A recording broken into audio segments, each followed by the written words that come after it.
കുട്ടികളെയും സൈക്കോളജി ക്ലാസ്സിലേക്ക് സ്വാഗതം ചെയ്യുന്നു. കഴിഞ്ഞ ക്ലാസ്സുകളിലായി നമ്മൾ തെറാപ്യൂട്ടിക് അപ്രോച്ചസ്, അതായത് പലതരം തെറാപ്പികളും ഈ തെറാപ്പി എങ്ങനെയാണ് പല മാനസിക രോഗങ്ങൾക്ക് അപ്ലൈ ചെയ്യുന്നതെന്നും നമ്മൾ പഠിച്ചു. ഇതിൻ്റെ ഒരു ലാസ്റ്റ് സെക്ഷനിലേക്ക് നമ്മൾ എത്തിച്ചേർന്നിരിക്കുകയാണ്. ഈ പാർട്ടിൽ നമ്മൾ ഫോക്കസ് ചെയ്യുന്നത് ബയോമെഡിക്കൽ തെറാപ്പി. എന്താണ് ബയോമെഡിക്കൽ തെറാപ്പി? ബയോമെഡിക്കൽ തെറാപ്പി എന്നുള്ള പേര് കേൾക്കുമ്പോൾ തന്നെ നിങ്ങൾക്ക് മനസ്സിലാവും ബയോളജിക്കലായിട്ടും മെഡിക്കലായിട്ടും ഒക്കെയുള്ള എന്തൊക്കെയോ കാര്യങ്ങൾ ചേർന്ന ഒരു കൈൻഡ് ഓഫ് തെറാപ്പിയാണെന്ന്. ബയോമെഡിക്കൽ തെറാപ്പിയിൽ യൂസ് ചെയ്യുന്ന ഒന്ന് രണ്ട് ഇമ്പോർട്ടൻറ്റ് ടെക്നിക്സ് ആണ്. ഒന്ന് ഡ്രഗ് തെറാപ്പിയും അതുപോലെ തന്നെ ഇലക്ട്രോ കൺവൾസീവ് തെറാപ്പിയും. ഇതെന്താണെന്ന് നമുക്ക് നോക്കാം. ഡ്രഗ് തെറാപ്പി എന്ന് പറയുമ്പോൾ തന്നെ മരുന്നുകൾ ഉപയോഗിച്ച് ട്രീറ്റ് ചെയ്യുക. നമ്മൾ ഫസ്റ്റ് ചാപ്റ്ററിൽ, അതായത് ഫസ്റ്റ് ഇയറിലെ ഫസ്റ്റ് ചാപ്റ്ററിൽ നമ്മൾ പഠിച്ചിരുന്നു സൈക്കോളജിക്കൽ ഡിസോർഡേഴ്സിനുള്ള ട്രീറ്റ്മെൻറ്റ് ആസ് എ സൈക്കോളജിസ്റ്റ് അവർക്ക് തെറാപ്പീസ് കൊടുത്ത് മാത്രമേ സാധിക്കത്തുള്ളൂ. മരുന്ന് പ്രിസ്ക്രൈബ് ചെയ്യാൻ ഒരു സൈക്കോളജിസ്റ്റിന് സാധിക്കുമോ? ഇല്ല. ഒരു സൈക്യാട്രിസ്റ്റിന് മാത്രമേ മരുന്ന് പ്രിസ്ക്രൈബ് ചെയ്യാൻ സാധിക്കത്തുള്ളൂ. Psychologist other forms of therapies ആണ് യൂസ് ചെയ്യുന്നത് ട്രീറ്റ്മെൻറ്റിന് വേണ്ടിയിട്ട്. ഡ്രഗ് തെറാപ്പി മെയിനായിട്ട് കൊടുക്കുന്നത് ആരാണ്? സൈക്യാട്രിസ്റ്റ് ആണ്. സ്കീസോഫ്രീനിയ, ബൈപോളർ ഡിസോർഡർ പോലത്തെ പല രോഗങ്ങൾക്കും ആൻറ്റി സൈക്കോട്ടിക് ഡ്രഗ്സ് കൊടുക്കേണ്ടത് അനിവാര്യമാണ്. മറ്റ് പല രോഗങ്ങൾക്കും ഡ്രഗ് തെറാപ്പി യൂസ് ചെയ്യാറുണ്ട്. യൂഷ്വലി കുറച്ച് സീരിയസ് ആയിട്ടുള്ള എയിൽമെൻസിനാണ്, അല്ലെങ്കിൽ therapy, normal therapies, psychodynamic therapy, behaviour therapy, cognitive therapy, humanistic therapy, ഈ തെറാപ്പീസ് ഒക്കെ വർക്കൗട്ട് ചെയ്യാത്ത ആളുകളിലാണ് പൊതുവെ ഡ്രഗ് തെറാപ്പി കൊടുക്കുന്നത്. ചില ആളുകളിൽ ആ തെറാപ്പിയോടൊപ്പം തന്നെ ഡ്രഗ് തെറാപ്പി കൊടുക്കുന്ന കേസസും ഉണ്ട്. നമുക്കറിയാം എവ്രി ഇൻഡിവിജ്വൽ ഈസ് ഡിഫറെൻറ്റ്. എല്ലാ ആളുകളും വ്യത്യസ്തരാണ്. അതുകൊണ്ട് തന്നെ ആളുകൾക്കുള്ള പ്രശ്നങ്ങളും വ്യത്യസ്തമായിരിക്കും. എല്ലാവരും ഒരുപോലെ അല്ലാത്തത് കൊണ്ട് തന്നെ ഒരേ ചികിത്സാ രീതി എല്ലാ ആളുകളിലും ഇംപ്ലിമെൻ്റ് ചെയ്യാൻ നമുക്ക് സാധിക്കത്തില്ല. ഒരു കാര്യം മനസ്സിലാക്കണം, ഡ്രഗ് തെറാപ്പി ചെയ്യുമ്പോൾ തീർച്ചയായിട്ടും ശ്രദ്ധിക്കേണ്ട ഒരു കാര്യമാണ് സൈഡ് എഫക്ട്സ്. എന്ത് ഡ്രഗ് ആയിക്കോട്ടെ, anti psychotic, anti depressant, anti anxiety, ഇതിനൊക്കെയുള്ള ഡ്രഗ്സ്, അതിനൊക്കെ ചില സൈഡ് എഫക്ട്സ് ഉണ്ടാകാനുള്ള സാധ്യതയുണ്ട്. അപ്പോൾ നിങ്ങൾക്കൊരു സംശയം വന്നേക്കാം, സൈഡ് എഫക്റ്റ് ഉണ്ടെങ്കിൽ പിന്നെ മരുന്ന് എടുക്കാതിരുന്നാൽ പോരെയെന്ന്. തെറ്റായ ചിന്താഗതിയാണ്. സൈഡ് എഫക്റ്റ് ഉണ്ടെങ്കിലും ഇല്ലെങ്കിലും ചില ആളുകളിൽ ഡ്രഗ്സ് എടുക്കണം. മരുന്ന് എടുത്താൽ മാത്രമേ അവർക്ക് സൗഖ്യം കിട്ടുകയുള്ളൂ. സോ സൈക്യാട്രിസ്റ്റ് വളരെ കെയർഫുള്ളായിട്ട് ഒരു ഡ്രഗ് അഡ്മിനിസ്റ്റർ ചെയ്യുമ്പോൾ ഈ ഒരു വ്യക്തിയിൽ, ഈ ഒരു പേഷ്യൻറ്റിൽ എപ്പോഴും ഒരു മൈൽഡർ ഡോസ് കൊടുക്കും. ഈ മൈൽഡർ ഡോസ് എങ്ങനെയാണ് അവരിൽ എഫക്റ്റീവ് ആകുന്നതെന്ന് നോക്കും. അതനുസരിച്ച് പിന്നീട് കൂട്ടി ഡോസ് ആവശ്യമാണെങ്കിൽ കൂട്ടിക്കൊടുക്കുകയും അതനുസരിച്ച് ആ ഒരു ഇൻഡിവിജ്വലിനെ ഒരു ബെറ്റർ പേഴ്സണാക്കി മാറ്റാനുമാണ് സൈക്യാട്രിസ്റ്റ് ശ്രമിക്കുന്നത്. അടുത്ത ബയോമെഡിക്കൽ തെറാപ്പിയാണ് ECT or electro convulsive therapy. ഈ നീട്ടി വലിച്ച പേര് കേൾക്കുമ്പോൾ സംശയിക്കേണ്ട, അല്ലെങ്കിൽ ഇത് നിങ്ങൾക്ക് ശരിക്കും നിങ്ങൾ കേട്ടിട്ടൊക്കെ ഉണ്ട്. പൊതുവേ നമ്മൾ പല സിനിമകളിലൊക്കെ ഈ ECT കണ്ടിട്ടുണ്ട്. എന്താ ECT എന്ന് അറിയുമോ? ECT is nothing other than shock therapy. നമ്മൾ ഈ ഷോക്ക് ട്രീറ്റ്മെൻറ്റ്, ഷോക്ക് തെറാപ്പി എന്നൊക്കെ പറയുന്ന അതേ കാര്യം തന്നെയാണ് ECT. Electro convulsive therapy severe കേസസിൽ ചില സമയത്ത് ആളുകളെ തെറാപ്പി കൊണ്ടും അതേപോലെ തന്നെ മെഡിക്കേഷൻ കൊണ്ടും ചില സിംറ്റംസ് മാനേജ് ചെയ്യാൻ സാധിക്കാത്ത സിറ്റുവേഷൻസിൽ പേഷ്യൻറ്റിന് ഇംപ്രൂവ്മെൻറ്റ് ഉണ്ടാകും എന്ന് ഉറപ്പുള്ള കേസസിൽ മാത്രമേ ഒരു psychiatrist electro convulsive therapy administer ചെയ്യത്തുള്ളൂ. ഇത്രയുമാണ് ബയോമെഡിക്കൽ തെറാപ്പീസ്. ഈ ബയോമെഡിക്കൽ തെറാപ്പിയോടുകൂടി നമ്മുടെ തെറാപ്യൂട്ടിക് അപ്രോച്ചസിലെ തെറാപ്പി പോർഷൻസ് എല്ലാം കഴിഞ്ഞു. ഇനി സൈക്കോ തെറാപ്പിയിൽ ഹീലിംഗ് ഉണ്ടാവണമെങ്കിൽ എന്തൊക്കെയാണ് അടിസ്ഥാന ഘടകങ്ങൾ, അല്ലെങ്കിൽ factors contributing to the healing in psychotherapy? നമുക്ക് ഓരോന്നും നോക്കിയാലോ. A major factor in healing is the techniques adopted by the therapist and implementation of the same with the patient or client. ആദ്യമായിട്ട് ഏത് തരം സൈക്കോ തെറാപ്പിയാണ് ഈ ഒരു particular ക്ലയൻറ്റിന് നല്ലതെന്ന് ആര് നിശ്ചയിക്കും? തെറാപ്പിസ്റ്റും ക്ലയൻറ്റും കൂടെ നിശ്ചയിക്കും. അപ്പോൾ കൃത്യമായിട്ടുള്ള തെറാപ്യൂട്ടിക് അപ്രോച്ച് അല്ലെങ്കിൽ തെറാപ്യൂട്ടിക് പ്രോസസ്സാണ് ഈ ഒരു ക്ലയൻറ്റിന് വേണ്ടി സെലക്ട് ചെയ്തതെന്ന് ഉറപ്പുവരുത്തേണ്ടതാണ് ഏറ്റവും ഇമ്പോർട്ടൻറ്റ് ഫാക്ടർ. അതായത് ഹീലിങ്ങിലെ ആദ്യത്തെ ഫാക്ടർ അതാണ്. ഇനി രണ്ടാമത്തെ ഫാക്ടർ എന്താണെന്ന് നമുക്ക് നോക്കിയാലോ. The therapeutic alliance which is formed between the therapist and the patient or client has healing properties because of the regular availability of the therapist and the warmth and empathy provided by the therapist. രണ്ടാമതായി healing proper ആവണമെങ്കിൽ, healing എന്ന് പറയുമ്പം അവരുടെ symptoms കുറഞ്ഞ് അവർക്കൊരു സൗഖ്യം കിട്ടുന്ന അവസ്ഥയാണ് ഹീലിംഗ്. ഹീലിംഗ് പ്രോപ്പർ ആവണമെങ്കിൽ നമ്മൾ എപ്പോഴും പറയാറുണ്ട് തുടക്കം നന്നായെങ്കിൽ ഒടുക്കം നന്നാവുമെന്ന്. അതേപോലെ ഹീലിംഗിൽ ആദ്യമായിട്ട് തെറാപ്യൂട്ടിക് അലയൻസ് അല്ലെങ്കിൽ the relationship between the therapist and the client has to be very good. നല്ലൊരു റാപ്പോ ക്രിയേറ്റ് ചെയ്യാനും ഒരു ട്രസ്റ്റിംഗ് റിലേഷൻഷിപ്പ് ആണ് ഇത് എന്ന് ക്ലയൻറ്റിന് മനസ്സിലാകുകയും അതനുസരിച്ച് ക്ലയൻറ്റ് തെറാപ്പിസ്റ്റിനെ വിശ്വസിച്ച് അവൻ്റെ ഡിസ്ട്രസ് തെറാപ്പിസ്റ്റിന് മുന്നിൽ പ്രസൻറ്റ് ചെയ്യുകയും അവരൊന്നിച്ച് വർക്ക് ചെയ്ത് അതിനൊരു സൊല്യൂഷൻ കണ്ടെത്തുകയും ചെയ്യുകയാണ് പൊതുവെ സൈക്കോ തെറാപ്പീസിൽ സംഭവിക്കുന്നത്. അപ്പോൾ സൈക്കോ തെറാപ്പിയിൽ ഹീലിംഗ് നടക്കണമെങ്കിൽ ഈ ഒരു therapeutic alliance or the therapeutic relationship has to be proper. ഇനി മൂന്നാമതായിട്ട് എന്താണ് ഹീലിംഗ് ഇൻ സൈക്കോ തെറാപ്പിയിൽ, അതിനെ എന്തിനെ ബേസ് ചെയ്തിട്ടാണ് ഹീലിംഗ് ഇൻ സൈക്കോ തെറാപ്പി ഉള്ളതെന്ന് നമുക്ക് നോക്കാം. At the outset of therapy, while the patient or client is being interviewed in the initial sessions to understand the nature of the problem, she or he unburdens the emotional problems being faced. This process of emotional unburdening is known as catharsis and it has healing properties. മൂന്നാമതായിട്ട് catharsis. നിങ്ങൾ നേരത്തെ കേട്ടിട്ടുണ്ടോ യുവാക്കല്ലേ? അതായത് emotional അൺബേർഡനിങ് or catharsis എന്നാണ് നമ്മൾ പറയുന്നത്. ഇവിടെ high ലെവലിലുള്ള ഇമോഷണൽ ഡിസ്ട്രസ്സിലാണ് ആര് വരുന്നത്? ഒരു ക്ലയൻറ്റ് തൻ്റെ തെറാപ്പിസ്റ്റിന് അടുത്ത് വരുന്നത്. ഇവിടെ ഇമോഷണൽ അൺബേർഡനിങ് പ്രോപ്പറായിട്ട് നടന്നാൽ മാത്രമേ ഹീലിങ്ങിന് വലിയൊരു സ്ഥാനമുള്ളൂ. ഒരു കാര്യം ഓർക്കണം, തെറാപ്പിയുടെ പ്രോസസ്സ് മൊത്തം നടന്നില്ലെങ്കിൽ പോലും അറ്റ്ലീസ്റ്റ് ഒരു ഇമോഷണൽ അൺബേർഡനിങ് അല്ലെ കഥാർസിസ് നടത്തുമ്പോൾ തന്നെ ക്ലയൻറ്റിൻ്റെ ഭാഗത്ത് വലിയ രീതിയിലുള്ളൊരു ആശ്വാസം നമുക്ക് പ്രതീക്ഷിക്കാം. നൗ ദ ഫോർത്ത് പോയിന്റ് അല്ലെങ്കിൽ ഹീലിംഗ് ഇൻ സൈക്കോ തെറാപ്പി നാലാമതായിട്ട് എങ്ങനെയാണെന്ന് നോക്കാം. There are several non-specific factors associated with psychotherapy. Some of these factors are attributed to the patient or client and some to the therapist. These factors are called non-specific because they occur across different systems of psychotherapy and across different clients or patients and different therapists. സൈക്കോതെറാപ്പിയുമായി relate ചെയ്ത് പല non specific factors ഉണ്ട്. Non specific factors എന്നുള്ള പേര് വന്നത് ഓരോ ആളുകൾ മാറുമ്പോൾ അവരുടെ രീതികൾ മാറുന്നു, തെറാപ്പിസ്റ്റുകൾ മാറുമ്പോൾ തെറാപ്പിസ്റ്റിൻ്റെ തെറാപ്യൂട്ടിക് ടെക്നിക്സ് അവർ യൂസ് ചെയ്യുന്നത് മാറുന്നു. സോ ഇതിനെ ഒരു ജനറൽ ആയിട്ടല്ല, ഒരു സ്പെസിഫിക് ആയിട്ട് നമുക്ക് പറയാൻ സാധിക്കത്തില്ല. മാത്രമല്ല ഇവിടെ രണ്ട് തരം നോൺ സ്പെസിഫിക് ഫാക്ടേഴ്സ് ഉണ്ട്. അതിനെ പേഷ്യൻ്റ് വേരിയബിൾ എന്നും തെറാപ്പിസ്റ്റ് വേരിയബിൾ എന്നും പറയും. എന്താണ് പേഷ്യൻ്റ് വേരിയബിൾ, എന്താണ് തെറാപ്പിസ്റ്റ് വേരിയബിൾ എന്ന് നമുക്ക് നോക്കിയാലോ. Non-specific factors attributable to the client or patient are motivation for change, expectation of improvement due to treatment. These are called patient variables. Non-specific factors attributable to the therapist are positive nature, absence of unresolved emotional conflicts, presence of good mental health, etc. These are therapist variables. Patient വേരിയബിളും therapist വേരിയബിളും എന്താണെന്ന് മനസ്സിലായോ? Patient variable എന്ന് പറയുമ്പോൾ പേഷ്യൻറ്റിന് എത്രത്തോളം തൻ്റെ പ്രശ്നങ്ങൾ മാറാനുള്ള ആഗ്രഹമുണ്ട്, എത്രത്തോളം മോട്ടിവേഷൻ ഉണ്ട് തൻ്റെ പ്രശ്നം പരിഹരിക്കാൻ വേണ്ടിയിട്ട്, ഇതിനാണ് പേഷ്യൻ്റ് വേരിയബിൾ എന്ന് പറയുന്നത്. അതേപോലെ തന്നെ തെറാപ്പിസ്റ്റ് വേരിയബിൾ എന്ന് പറയുമ്പോൾ തെറാപ്പിസ്റ്റിൻ്റെ ഇമോഷണൽ ലെവലും തെറാപ്പിസ്റ്റിനെ ട്രീറ്റ് ചെയ്യാൻ അല്ലെങ്കിൽ ഹെൽപ്പ് ചെയ്യാൻ വേണ്ടിയിട്ടുള്ള മനോഭാവവും എത്രത്തോളം ഉണ്ട് എന്നതിനെ ആശ്രയിച്ചിരിക്കും ഈ രണ്ട് വേരിയബിൾസും. ഇത്രയും കാര്യങ്ങൾ ശ്രദ്ധിച്ചാൽ മാത്രമേ പ്രോപ്പറായിട്ടുള്ള ഹീലിംഗ് സൈക്കോതെറാപ്പിയിൽ സാധ്യമാകത്തുള്ളൂ. സൈക്കോതെറാപ്പിയിൽ ഹീലിംഗ് നടത്തുമ്പോൾ ഒരു സൈക്കോതെറാപ്പിസ്റ്റ് പാലിക്കേണ്ടതായ ചില മര്യാദകൾ അല്ലെങ്കിൽ അവർ വെച്ച് പുലർത്തേണ്ടതായ ചില മൂല്യങ്ങളുണ്ട്.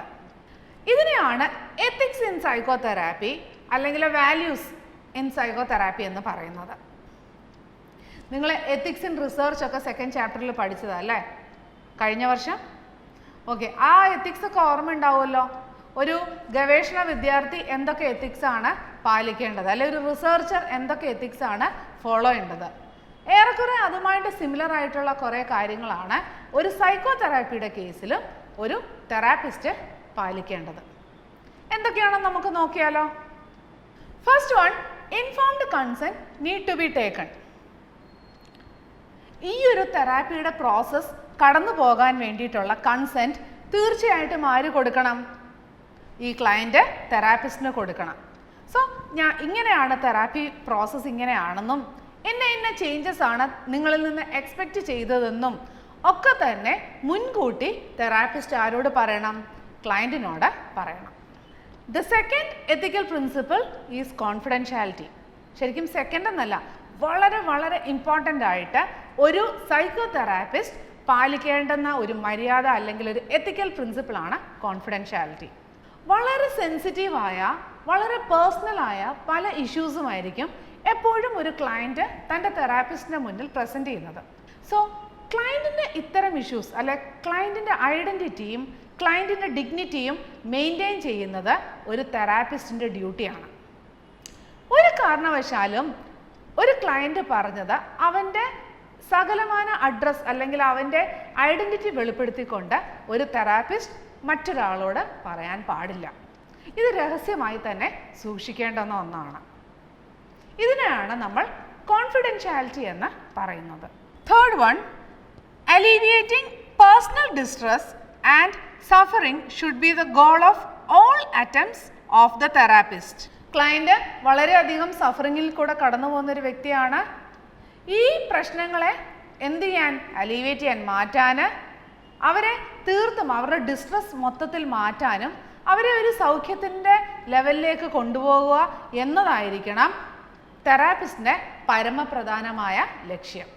Fourth one, integrity of the practitioner client relationship is important. ഒരു പ്രാക്ടീഷണറും തൻ്റെ ക്ലയൻറ്റും തമ്മിലുള്ള റിലേഷൻഷിപ്പ് തീർത്തും പ്രൊഫഷണൽ റിലേഷൻഷിപ്പ് ആയിരിക്കണം. ചില സമയത്ത് ഒരു പേഴ്സണൽ റിലേഷൻഷിപ്പ്, അതായത് നമ്മൾ സൈക്കോഡൈനാമിക് സൈക്കോതെറാപ്പി ഒക്കെ പഠിച്ചപ്പോൾ മനസ്സിലായി അവിടെ ട്രാൻസ്ഫറൻസ് ഒക്കെ ഉണ്ടാകാറുണ്ട്. പക്ഷെങ്കിൽ എന്തുമായിക്കോട്ടെ എപ്പോഴും വളരെ പ്രൊഫഷണൽ ആയിട്ടുള്ള ഒരു റിലേഷൻഷിപ്പ് മാത്രമേ തെറാപ്പിസ്റ്റും ക്ലയൻറ്റും തമ്മിൽ മെയിൻറ്റെയിൻ ചെയ്യാൻ പാടുള്ളൂ. സൈക്കോഡൈനാമിക്കിലെ ട്രാൻസ്ഫറൻസിലും അവസാനം എന്ത് ചെയ്യുന്നുണ്ട്? ടെർമിനേറ്റ് ചെയ്യുന്നുണ്ട്. അതായത് ഒരു ക്ലയൻറ്റിന് ഇൻസൈറ്റ് കിട്ടിയതിന് ശേഷം ആ ഒരു തെറാപ്യൂട്ടിക് റിലേഷൻഷിപ്പ് പ്രോപ്പർലി അവിടെ എന്ത് ചെയ്യുന്നുണ്ട്? സ്റ്റോപ്പ് ചെയ്യുന്നുണ്ട്. ഒരു തെറാപ്പിക്ക് അപ്പുറമുള്ള റിലേഷൻഷിപ്പ് ആര് തമ്മിൽ ഉണ്ടാവാൻ പാടില്ല? ഒരു ക്ലയൻറ്റും ഒരു തെറാപ്പിസ്റ്റും തമ്മിൽ ഉണ്ടാവാൻ പാടില്ല. രണ്ടു പേർക്കും അവരുടേതായ മൂല്യങ്ങൾ ജീവിതത്തിലുണ്ട്. ആ മൂല്യങ്ങൾ വെച്ച് വേണം തെറാപ്പിസ്റ്റും ക്ലയൻറ്റും തമ്മിലുള്ള റിലേഷൻഷിപ്പ് മെയിൻറ്റെയിൻ ചെയ്യുവാൻ. Next one, respect for humans rights and dignity. എല്ലാ ക്ലയൻസിനും അവരുടേതായ മാന്യതയും അവകാശങ്ങളും ഉണ്ട്. തീർച്ചയായിട്ടും അതിനെയെല്ലാം മാനിച്ചുകൊണ്ടുള്ള ഒരു പെരുമാറ്റമായിരിക്കണം ഒരു തെറാപ്പിസ്റ്റിൻ്റെ ഭാഗത്തു നിന്ന് ഉണ്ടാകേണ്ടത്. And the last one, ethics is professional competence and skills are essential. അതായത് തീർച്ചയായിട്ടും നല്ല പ്രൊഫഷണലായിട്ടുള്ള ഒരാളായിരിക്കണം ഒരു തെറാപ്പിസ്റ്റായിട്ട് ഇരിക്കുന്നത്. ആവശ്യത്തിനുള്ള പ്രോപ്പർ എഡ്യൂക്കേഷൻ ക്വാളിഫിക്കേഷൻ തീർച്ചയായിട്ടും തെറാപ്പിസ്റ്റിന് അത്യാവശ്യമാണ്, അല്ലെങ്കിൽ അത്യന്താപേക്ഷികമാണ്. ചില ആളുകൾ 1 മാസത്തെ 2 മാസത്തെ ഒക്കെ ഷോർട്ട് ടേം കോഴ്സുകളും സർട്ടിഫിക്കറ്റ് കോഴ്സുകളും ഒക്കെ പഠിച്ചിട്ട് ഞാൻ സൈക്കോളജി പഠിച്ചു, ഞാൻ തെറാപ്പിസ്റ്റ് ആണ് എന്നൊക്കെ പറഞ്ഞ് ബോർഡ് വെച്ചിരിക്കാറുണ്ട്. അത് വളരെ തെറ്റായ ഒരു പ്രവണതയാണ്.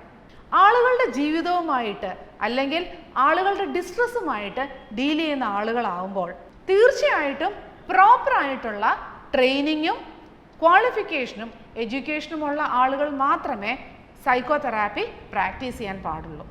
ഇത്രയും എത്തിക്സ് ഉണ്ടെങ്കിൽ മാത്രമേ പ്രോപ്പറായിട്ടുള്ള ഒരു തെറാപ്യൂട്ടിക് റിലേഷൻഷിപ്പ് അവിടെ ഉണ്ടാകത്തുള്ളൂ. ഇനി ഈ പറഞ്ഞതിൽ നിന്ന് ഒക്കെ വ്യത്യസ്തമായിട്ട് ചില തെറാപ്പീസ് നമ്മുടെ നാട്ടിലുണ്ട്. പ്രത്യേകിച്ച് ഇന്ത്യ പോലൊരു രാജ്യത്ത് പല ഓൾട്ടർനേറ്റീവ് തെറാപ്പീസും വർക്കൗട്ട് ചെയ്യാറുണ്ട്. ഈ പറഞ്ഞ psychodynamic psychotherapy, behaviour therapy, cognitive therapy, humanistic existential therapy, biomedical therapy ഒക്കെ അല്ലാണ്ട് വേറെ ചില തെറാപ്പീസ് എന്താണെന്നൊന്ന് ഊഹിക്കാമോ? Examples for certain alternative therapies are yoga, meditation, acupuncture, herbal remedies etcetera. പതഞ്ജലിയുടെ യോഗസൂത്രയിൽ അഷ്ടാംഗ യോഗയിൽ കൃത്യമായിട്ട് യോഗയെ പറ്റി വളരെ ഡീറ്റെയിൽഡ് ആയിട്ട് പറയുന്നുണ്ട്. വളരെ കാലങ്ങളായിട്ട് തന്നെ ഇന്ത്യൻ ട്രഡീഷനിൽ യോഗയ്ക്ക് കുറേയധികം പ്രാധാന്യമുണ്ട്. പൊതുവെ ഇന്ന് നമ്മൾ യോഗ എന്ന് പറയുമ്പോൾ യോഗാസനാസ് അല്ലെങ്കിൽ പോഷേഴ്സിനാണ് കൂടുതൽ പ്രാധാന്യം കൊടുക്കുന്നത്. അഷ്ടാംഗ യോഗം, അഷ്ടം എന്ന് പറയുന്ന വാക്ക് തന്നെ നമുക്കറിയാം 8 എന്നുള്ളതാണ്. ഈ അഷ്ടാംഗ യോഗയിൽ 8 limbs ഓഫ് യോഗ എന്ന് പറയുന്നുണ്ട്. 8 limbs of yoga are yama, niyama, asana, pranayama, പ്രത്യാഹാര, ധാരണ, ധ്യാന ആൻഡ് സമാധി. ഈ 8 steps ആണ് യോഗയെ പൂർണ്ണമാക്കുന്നത്. അതിൽ പൊതുവെ ഏറ്റവും കൂടുതൽ ആളുകൾ പ്രാക്ടീസ് ചെയ്യുന്നത് യോഗിക് പോസ്ചർ അല്ലെങ്കിൽ ആസനാസ് ആണ്. അതേപോലെ തന്നെ ബ്രീത്തിങ് എക്സസൈസ് ആണ് മെയിനായിട്ട് പ്രാണായാമ വരുന്നത്. പ്രാണം എന്ന് പറയുമ്പോൾ എന്താണ്? നമ്മുടെ ലൈഫ് ഫോഴ്സ്, അതായത് നമ്മുടെ ബ്രീത്തിങ് ആണ് അവിടെ കൂടുതലായിട്ട് ഫോക്കസ് ചെയ്യുന്നത്. പലതരം പ്രാണായാമയും ആളുകൾ പ്രാക്ടീസ് ചെയ്യാറുണ്ട്. റീസെൻറ്റ് ടൈമിൽ വളരെയധികം ഫേമസ് ആയ ഒരു യോഗിക് ടെക്നിക് ആണ് SKY, സുദർശന ക്രിയ യോഗ. അതും പല ആളുകൾ ലോകത്തിൻ്റെ പല ഭാഗത്ത് പ്രാക്ടീസ് ചെയ്തു വരുന്നുണ്ട്. സുദർശന ക്രിയ യോഗ പലയധികം മെൻ്റൽ ഡിസോർഡേഴ്സിനെ അലീവിയേറ്റ് ചെയ്യാൻ ഹെൽപ്ഫുൾ ആണെന്ന് ചില സ്റ്റഡീസൊക്കെ പറയുന്നു. PTSD, post traumatic stress disorder പോലത്തെ ചില രോഗങ്ങൾ അലീവിയേറ്റ് ചെയ്യാൻ വേണ്ടിയിട്ട് ഇത് ഹെൽപ്ഫുൾ ആണെന്ന് ചില സ്റ്റഡീസ് പറയുന്നു. US വളരെ ഫേമസ് ആയിട്ട് റീസെൻ്റ്ലി വരുന്ന ഒരു യോഗിക് ടെക്നിക്കാണ് കുണ്ടലിനി യോഗ.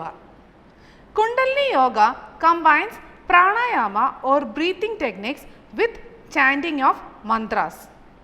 OCD അല്ലെങ്കിൽ ഒബ്സസീവ് കമ്പൾസീവ് ഡിസോർഡേഴ്സ് ഒക്കെ ട്രീറ്റ് ചെയ്യാൻ വേണ്ടിയിട്ട് കുണ്ടലിനി യോഗ ഒരു എഫക്റ്റീവ് ട്രീറ്റ്മെൻറ്റ് ടെക്നിക്കാണെന്ന് പറയപ്പെടുന്നു. ഇതേപോലെ തന്നെ ഒരു ലോങ് ആയിട്ടുള്ള മെഡിറ്റേഷൻ പ്രൊസീജിയറാണ് വിപാസന മെഡിറ്റേഷൻ. ഇന്ത്യയിലും അതുപോലെ തന്നെ ലോകത്തിൻ്റെ പല ഭാഗങ്ങളിലും വിപാസന മെഡിറ്റേഷൻ ആളുകൾ പ്രാക്ടീസ് ചെയ്യുന്നു. കൂടുതലായിട്ട് സെൽഫിൽ ഫോക്കസ്ഡ് ആകാനും ഇന്നർ സെൽഫിനെ കൂടുതൽ കണ്ടെത്താനും സഹായിക്കുമെന്നാണ് പറയപ്പെടുന്നത്. ബാക്കി ഓൾട്ടർനേറ്റീവ് തെറാപ്പീസിനെ കുറിച്ച് പിന്നീടൊരു അവസരത്തിൽ നമുക്ക് ഡീറ്റെയിൽഡ് ആയിട്ട് പഠിക്കാം. Now we move on to the last topic in this lesson, rehabilitation of mentally ill. Mentally ഇല്ലായുള്ള ആളുകളെ അല്ലെങ്കിൽ എന്തെങ്കിലുമൊക്കെ മാനസിക ബുദ്ധിമുട്ടുകൾ അനുഭവിക്കുന്ന ആളുകളെ ട്രീറ്റ്മെൻറ്റ് കൊടുത്താലും ട്രീറ്റ്മെൻറ്റിനോടൊപ്പം തന്നെ റീഹാബിലിറ്റേഷൻ ഈസ് വെരി ഇമ്പോർട്ടൻറ്റ്, അല്ലെങ്കിൽ അവരെ പുനരധിവസിപ്പിക്കുന്നത് വളരെ പ്രധാനപ്പെട്ട ഒരു കാര്യമാണ്. റീഹാബിലിറ്റേഷൻ എന്ന് പറയുന്നത് ഒരു ദിവസം കൊണ്ട് തീരുന്ന ഒന്നല്ല. ചില ആളുകളുടെ കേസിൽ rehabilitation has to take place life long, ജീവിതാവസാനം വരെ റീഹാബിലിറ്റേറ്റ് ചെയ്യേണ്ടി വരും.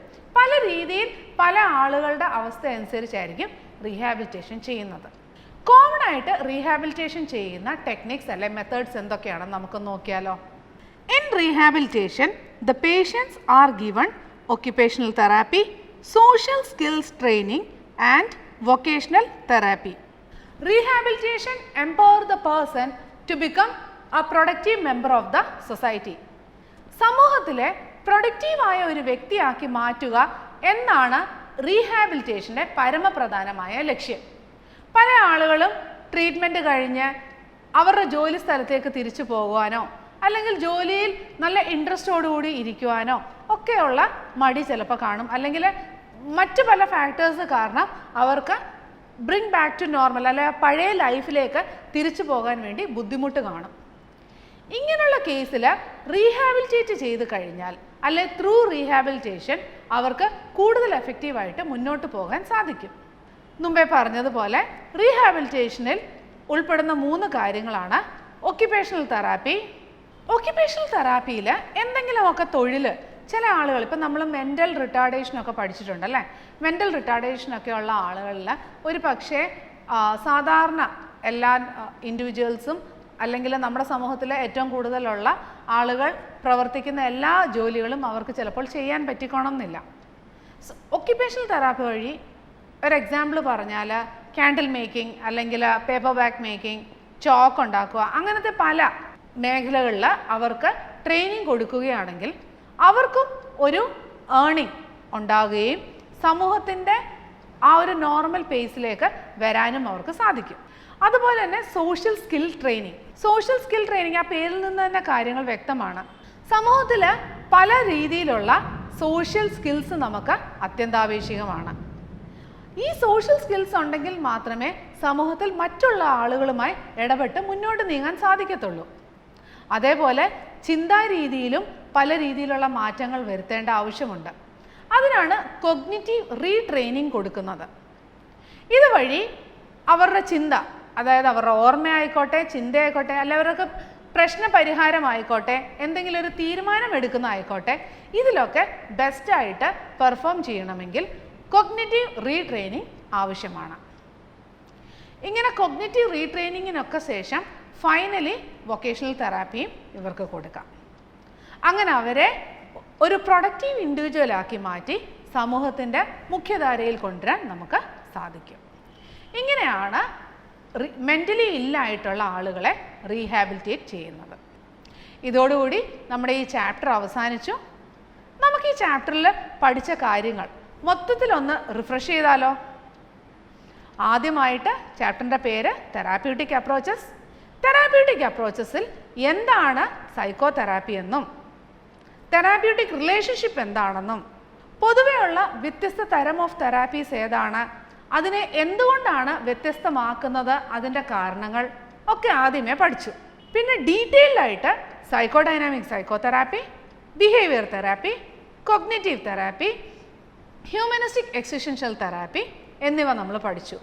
ലാസ്റ്റ് ഭാഗത്ത് ബയോമെഡിക്കൽ തെറാപ്പി, ഓൾട്ടർനേറ്റീവ് തെറാപ്പി, അതുപോലെ തന്നെ സൈക്കോ തെറാപ്പി ചെയ്യുമ്പോൾ ഒരു തെറാപ്പിസ്റ്റ് പാലിക്കേണ്ട മര്യാദകൾ, എങ്ങനെയാണ് ഹീലിംഗ് നടക്കുന്നത്, സൈക്കോ തെറാപ്പിയിൽ എങ്ങനെയാണ് ഒരു വ്യക്തിക്ക് സൗഖ്യം കിട്ടുന്നത്, അതേപോലെ തന്നെ ചില ആളുകളെ റീഹാബിലിറ്റേറ്റ് അല്ലെങ്കിൽ പുനരധിവസിപ്പിക്കണമെങ്കിൽ അതെങ്ങനെയൊക്കെ ചെയ്യാം എന്നിവയാണ് ഈ ചാപ്റ്ററിൽ പഠിച്ചത്. എല്ലാ ടോപ്പിക്സും നിങ്ങൾക്ക് ക്ലിയർ ആയി എന്ന് വിശ്വസിക്കുന്നു. ഇനി എന്തെങ്കിലും സംശയം ഉണ്ടെങ്കിൽ നിങ്ങളുടെ സ്കൂളിലുള്ള സൈക്കോളജി ടീച്ചറിനെ ബന്ധപ്പെടുക. സൈക്കോ തെറാപ്പിയെ പറ്റി കൃത്യമായ ഒരു ഐഡിയ നിങ്ങൾക്കിപ്പോൾ ഉണ്ടായി.